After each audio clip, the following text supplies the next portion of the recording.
জয় মা দুর্গা, জয় মা দুর্গা।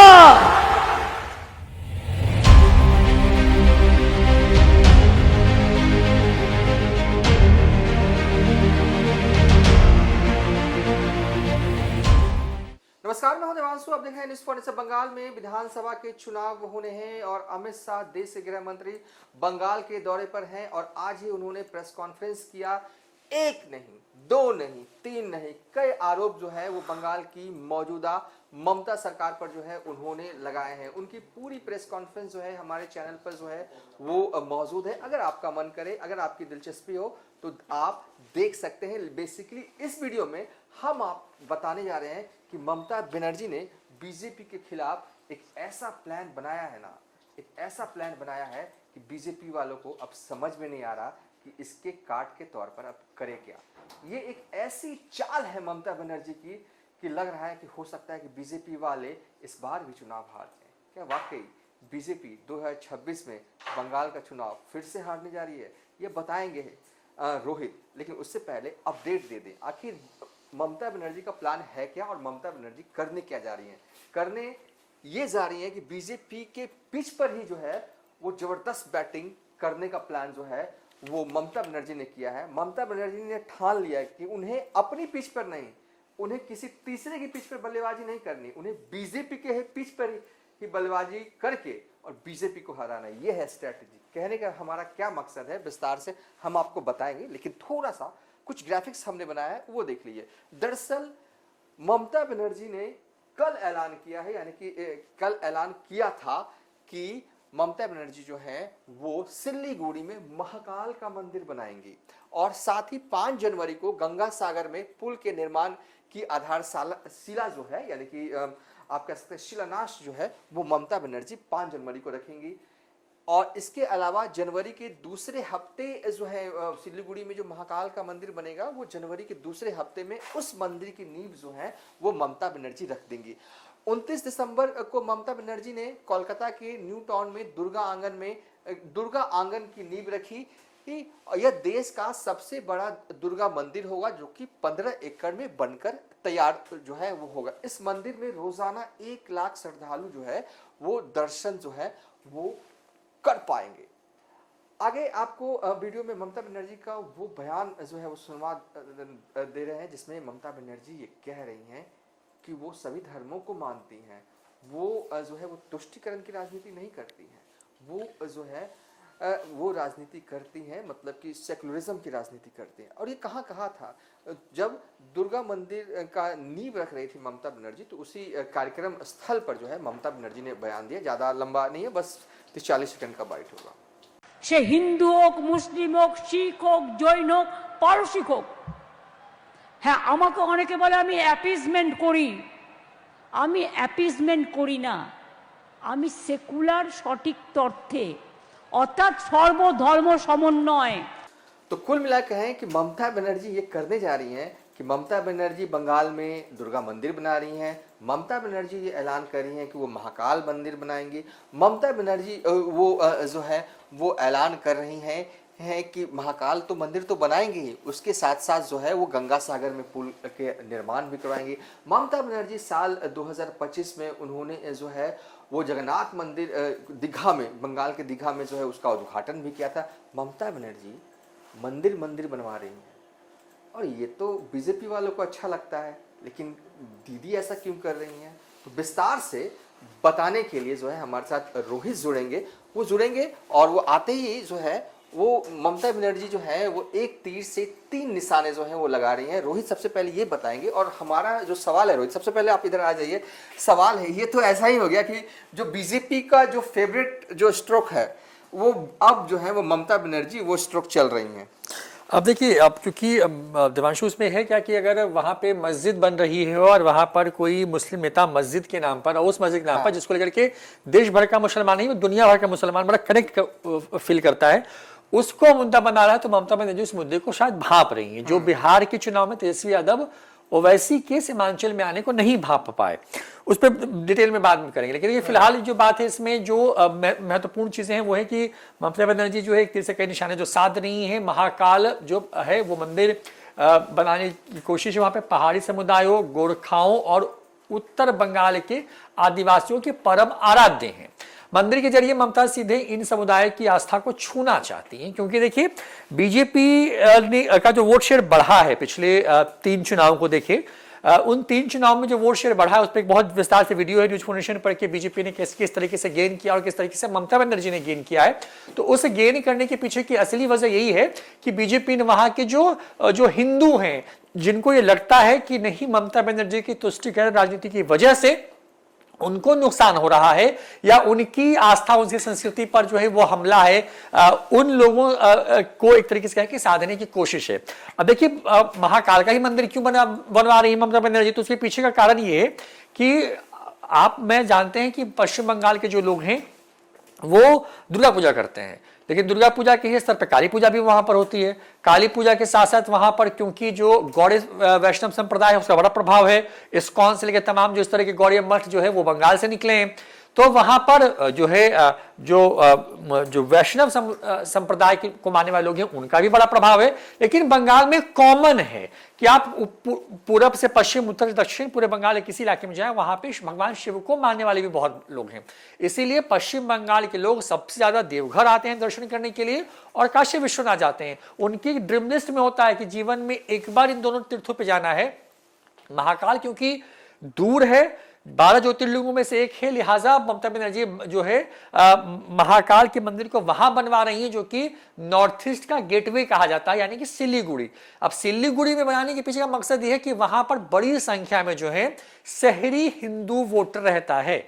जाहिर तौर पर वहां पर टूरिस्ट हब है, वहां पे बड़ी संख्या में लोग दार्जिलिंग जो जाते हैं, जो नॉर्थ ईस्ट जाना होता है, जिनको असम और उसके बाकी के इतर जो राज्य हैं वहां जाना होता है, वहां जाने के लिए आपको सिलीगुड़ी पड़ाव पड़ता है। तो सिलीगुड़ी में इस घोषणा का बड़ा मतलब है, ममता बनर्जी ने बहुत चुनकर के इसकी नींव रखी है। दिवांशु ने बताया एक स्लाइड में कि भाई वहां पर की दुर्गा मंदिर बनवा रही है ममता बनर्जी और वो कलकत्ता में बनना है। देखिए बंगाल के लोग जो है ना बड़ी एक तो बहुत घुमंतु होते हैं बाय नेचर, बहुत घूमने में विश्वास करते हैं, और दूसरी कि अपने कल्चर को लेकर बहुत प्राउड फील करते हैं। अभी यूनेस्को ने ही कुछ दिन पहले जो है उसको दुर्गा पूजा जो त्योहार है उसको अपनी वर्ल्ड फेस्टिवल हेरिटेज वाली लिस्ट में शामिल किया है। तो ममता बनर्जी अब जो बंगाली अस्मिता है, जिसमें कहते हैं कि सिटी ऑफ जॉय है, जहां पर हर आदमी जो है दुर्गा पूजा करता है, ये बताने के लिए वहां पर कलकत्ता के एक तरीके से कहें कि शहर के बीचों बीच ममता बनर्जी है एक बड़ा दुर्गा मंदिर बनवा रही है, जो कि दिवांशु ने बताया भी, और एक महाकाल का मंदिर बनवा रही है। यानी कि जो वोटर है बीजेपी का, जो बीजेपी की तरफ जा रहा है या जाने की सोचता है, ममता बनर्जी इन कदमों के सहारे उनको रोकने की कोशिश कर रही है। और सबसे इंपॉर्टेंट यह है कि क्योंकि बीजेपी उत्तर बंगाल में खुद को हिंदुओं की रक्षक बता करके वोट लेती रही है, ममता अब यह संदेश दे रही है कि मंदिर हम बनवा रहे हैं, दिल्ली वाली बीजेपी नहीं, यानी कि एक बड़ा मैसेज देने की कोशिश है। दूसरी तरफ बीजेपी ने ममता की छवि हिंदू विरोधी बनाने की जो पूरी ताकत झोंकी हुई है, या जिस तरीके के नैरेटिव्स आप देखते हो सोशल मीडिया पर, उसके बाद ममता बनर्जी इस नैरेटिव को तोड़ने के लिए अब आक्रामक सॉफ्ट हिंदुत्व की राह पर हैं। और ममता बनर्जी जब पहली बार सत्ता में आई थी तब भी जो है ममता बनर्जी जो है इसी रास्ते पे थी, और बाद में ममता बनर्जी जो है वो उन्होंने मुस्लिम वोट बैंक को अपना वोट बैंक मान लिया। लेकिन ममता बनर्जी जब बंगाल में आई थी तब उन्होंने वहां की जो सीपीएम की सरकार थी उस पर यही आरोप लगाया था कि वहां के हिंदुओं को टारगेट किया जा रहा है, हिंदुओं का उत्पीड़न हो रहा है, उनके त्योहारों को मनाने की इजाजत नहीं है उनको। और बाद में ममता बनर्जी ने अपने आप को हिंदूवादी नेता से बदल करके एक सेक्युलर नेता की, और बीजेपी इसी पर हमला बोल रही है। हाँ। और उसकी काटमी मंदिर पॉलिटिक्स। रोहित, कोलकाता में जब ममता बनर्जी जब शिलान्यास रख रही थी दुर्गा मंदिर का, तो वो यही कह रही थी उनके भाषण में, जो हमने इस वीडियो की शुरुआत में सुनवाया, कि वो यही नाम नहीं लिया उन्होंने बीजेपी का, वो कह रही थी कि उनके बारे में कहा जाता है कि वो तुष्टिकरण की राजनीति करती हैं, लेकिन नहीं, वो सभी धर्मों को जो है वो मानती हैं और सभी धर्मों के कल्चर का जो है वो सम्मान जो है वो करती हैं। देखिए बीजेपी जो जहां भी जाती है चुनाव प्रचार करने के लिए, राम मंदिर का जिक्र उनकी जुबान पर होता है और होना भी चाहिए, हम इसके नहीं कह रहे, लेकिन ममता बनर्जी भी अब यही कह रही हैं कि वो भी तो मंदिर बनवा रही हैं, एक नहीं कई मंदिर जो है वो बनवा रही हैं। देवांशु, जब आप इसके पहले का चुनाव देखेंगे, जब जो चुनाव 2021 में हुआ, उस चुनाव में भी क्या हुआ, उस चुनाव में जय श्री राम का नारा बीजेपी ने बुलंद किया, और उस वक्त मुझे याद है कि अचानक से पश्चिम बंगाल में वहां पर जो है रामनवमी के जुलूस निकाले जाने लगे, वहां पे बीजेपी एक्टिव हो गई चुनाव के पहले, और वहां पर हालांकि बीजेपी ने अच्छा परफॉर्म भी किया विधानसभा चुनाव में। जो पार्टी शून्य पर लगभग थी वो पार्टी एक सबसे बड़े दल के तौर पर, हाँ मतलब टीएमसी के बाद वहां पे जो है निकल के सामने आई। लेकिन इंपॉर्टेंट ये था कि जय श्री राम का नारा पिछले बार ममता बनर्जी ने किस बात से दिया, तो वो सभी मंचों पर मंगला काली भद्र काली के पालनी ये श्लोक पढ़ने लग गए। तो बंगाल के लोग क्योंकि बहुत कनेक्टेड फील करते हैं, मतलब कि अगर राम के मुकाबले आप देखें तो वहां के लोग दुर्गा काली से ज्यादा कनेक्टेड है बंगाल के लोग। तो ममता बनर्जी को ये बात समझ में आ गई। पिछली बार उनके रणनीतिकार कौन थे? प्रशांत किशोर थे। प्रशांत किशोर ने ही ये कहा कि आपको अगर बीजेपी के जय श्री राम के नारे को काटना है तो आपको जो है हिंदुत्व का नारा रखना पड़ेगा। और क्योंकि मुस्लिम जो वहां के जो वोटर हैं देवांशु, समझने की बात है कि इस बार विकल्प है उनके पास। हुमायूं कबीर जो एक विकल्प देने की कोशिश कर रहे हैं, कितना देंगे वो तो चुनाव की बात तय होगा, या चुनाव जब नजदीक आए तो माहौल क्या बनता है वो बात की बात है। लेकिन ये विकल्प ही नहीं था बंगाल के मुसलमानों के पास। जैसे आप कह लीजिए कि बिहार के मुसलमानों के पास या झारखंड के मुसलमानों के पास विकल्प नहीं है, या मध्य प्रदेश के या छत्तीसगढ़ के, आप देश के किसी राज्य में बीजेपी के खिलाफ वोट करना ये तय बात है। तो किसको वोट करेंगे? तो जो रहता है विपक्ष में उनके। आप देखिए जेएमएम का वोट बैंक बंगाल में है मुसलमान, बिहार में कांग्रेस हो या तेजस्वी यादव हो, हालांकि इसको बहुत बड़ी सेटबैक दिया ओवैसी ने बिहार में, लेकिन वो वोट बैंक उनका माना जाता था। इसी तरीके से हर राज्य की स्थिति है। लेकिन बंगाल मतलब कि आपका कहने के तात्पर्य कि बंगाल के मुसलमानों के पास विकल्प नहीं था, वो चाहे न चाहे ममता दीदी को वोट करते थे। तो ये तय था। और इस बार जो है वो उनके पास विकल्प, और उनके लिए सॉफ्ट है ना, वो सॉफ्ट रही है हमेशा से। तो जब वो सॉफ्ट आप हो जाते हैं किसी एक मतलब वोट बैंक के प्रति। हालांकि कल ईद का भी जिक्र कर रही थी कि ईद पे मैं जाती हूं तो लोग कहते हैं कि तुष्टीकरण कर। हाँ, लेकिन वो ये भी कह रही थी उसी वीडियो में कि वो तो जगन्नाथ रथ यात्रा में भी जाती हैं। और देखिए उन्होंने, आप कल्पना करिए कि उनकी लड़ाई किस लेवल पर है देवांशु की, क्योंकि आपने एक स्लाइड में जिक्र किया कि जगन्नाथ मंदिर आप बता रहे थे दीघा में बना दिया, उसका नाम रखा जगन्नाथ धाम। अब बंगाल की लड़ाई बिहार से नहीं है, बंगाली समाज की लड़ाई जो है वो ओडिया समाज के लोगों से है, क्योंकि दोनों के कल्चर लगभग मिलते जुलते हैं और दोनों अपनी अपनी बातों को कब रसगुल्ले पे लड़ जाते हैं। और अभी हालिया लड़ाई जो जगन्नाथ मंदिर पर है, वहां की सरकार ने मुख्यमंत्री को पत्र लिखा कि आप मंदिर का नाम बदलिए, और जगन्नाथ धाम नाम नहीं हो सकता क्योंकि जगन्नाथ धाम तो जो है वो पुरी में है कि नहीं है हटी। इस पे खूब सियासत हुई। तो ममता बनर्जी को मालूम है कि उनके वोटरों को जो पोलराइज जो बीजेपी करने की कोशिश कर रही है, तोड़ने की जो कोशिश कर रही है, तो उनको कैसे रोका जाए।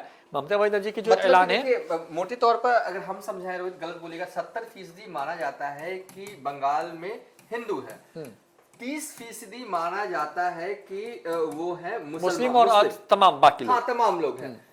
इस वोट बैंक पर तो ममता बनर्जी है, लेकिन इस बार लग रहा है कि हुमायूं कबीर जिस तरीके से बीते 6 दिसंबर को मुर्शिदाबाद के बेलडांगा में उन्होंने बाबरी मस्जिद की नींव रखी, रोहित, उसके बाद लगा कि हो सकता है कि ममता बनर्जी का जो सबसे स्ट्रॉन्ग पॉइंट है 30% मुस्लिम वोट बैंक, वो जो है वो इसमें से कुछ परसेंट टूट सकता है। बिल्कुल। दूसरी ओर बीजेपी वाले कौन सी पॉलिटिक्स करते हैं? हर राज्य में एक ही पॉलिटिक्स होती है, उनकी हिंदुत्व को लेकर वो चलते हैं और यही उनकी सबसे बड़ी ताकत है, सबसे बड़ा पावर है, सबसे बड़ा सुपर फूड आप कह सकते हैं।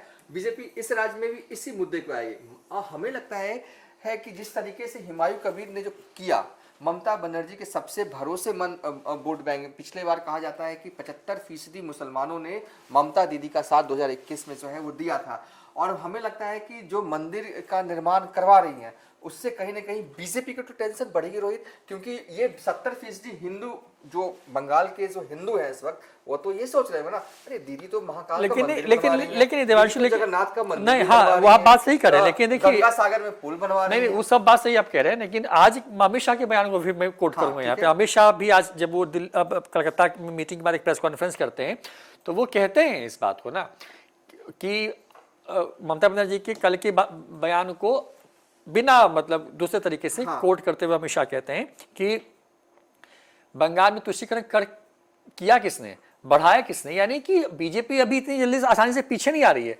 ममता बनर्जी ठीक है, उन्होंने ऐलान किया है चुनाव के वक्त में बिहार में नीतीश कुमार ने 20 साल लगभग मुख्यमंत्री रहे, लेकिन अंतिम में आकर के उन्होंने मिथिलांचल में सीतामढ़ी में मां जानकी के मंदिर की बात नींव रखी या उसमें काम शुरू हुआ, अमित शाह जिसमें आए। बंगाल में स्थिति थोड़ी अलग है। बीजेपी ने ममता बनर्जी को एक तरीके से कहें कि एस्टैब्लिश कर दिया कि वो एंटी हिंदू है। हाँ, ये पूरी कोशिश है। तो अब इसके जवाब में काउंटर कर रही है, तो बीजेपी भी चुप नहीं बैठने वाली है। बीजेपी आज उन्होंने, अमित शाह ने बजाते उनके भ्रष्ट लोगों की लिस्ट रखी कि कौन कौन इसको वो बचा रही हैं। अमित शाह ने लिस्ट रखी इस बात की कि कौन कौन से इलाके हैं जहां पे जमीन नहीं दे रही है वो, और वो तमाम इलाके कौन से हैं जो कि मुस्लिम बहुल इलाके हैं, जहां पर बीएसएफ के कैंप्स बनने हैं, जहां पे जो बॉर्डर का एरिया है, क्योंकि जमीन सरकार को देना है, राज्य सरकार का विषय है। तो बीजेपी, और क्योंकि अमित शाह आज जो थे और जिस तरीके से बहुत कॉन्फिडेंट थे कि एक मौका आप दीजिए बीजेपी को, वो ये कहते हुए नजर आए कि अगर आपने हमें एक मौका दिया तो हम फिर से बंगाल को जो बांग्ला था या बंगाल था वो बनाएंगे, ये भी कहते हुए अमित शाह नजर आते हैं आज के प्रेस कॉन्फ्रेंस। मतलब ये रोहित की बीजेपी वाले जो है उनकी स्ट्रैटेजी सीधी है कि ममता बनर्जी को एंटी हिंदू दिखाओ, और जो इनकी सबसे बड़ी ताकत है मुस्लिम वोट बैंक। और आप याद है हम लोगों ने कुछ दिन पहले एक वीडियो पढ़ी थी देवांशु, वोट शेयर पे, तो उस वीडियो को आप थोड़ा सा जहर में लाइए तो देखिए कि बीजेपी अगर वहां पे बढ़ रही है तो उसके पीछे का कारण तो यही था ना कि उन्होंने वो जो 70% का वोट बैंक था उसमें सिंध मारी, और इस बार 30% जो ममता बनर्जी के पास अपना सॉलिड वोट बैंक है उसमें वो सिंधमारी होती हुई दिख रही है उनको। तो अब 30% में सिंधमारी को कंपनसेट करने के लिए ममता बनर्जी को 70% जो वोट बैंक जहां से बीजेपी ने कुछ तोड़ लिया है चंक, उसको बचाने की जरूरत है। हालांकि मैं बार बार हर वीडियो में कहता हूं कि बीजेपी के लिए इतना आसान नहीं है, लेकिन क्योंकि एसआईआर का मुद्दा था, आज देखिए आज ही एक वीडियो है उसमें ममता बनर्जी कहती हैं कि एसआईआर के सहारे जो है बीजेपी डरा रही है। अब आप कल्पना करिए ना कि किसी राज्य के अंदर में जो एक अभी फिगर है, वैसे क्योंकि हालांकि फाइनल लिस्ट अभी आनी है, लेकिन करीब करीब 1 करोड़ लोग डिलीट कर दिए जाए या हटा दिए जाए जिन कारण से भी, तो ये छोटा फिगर नहीं है।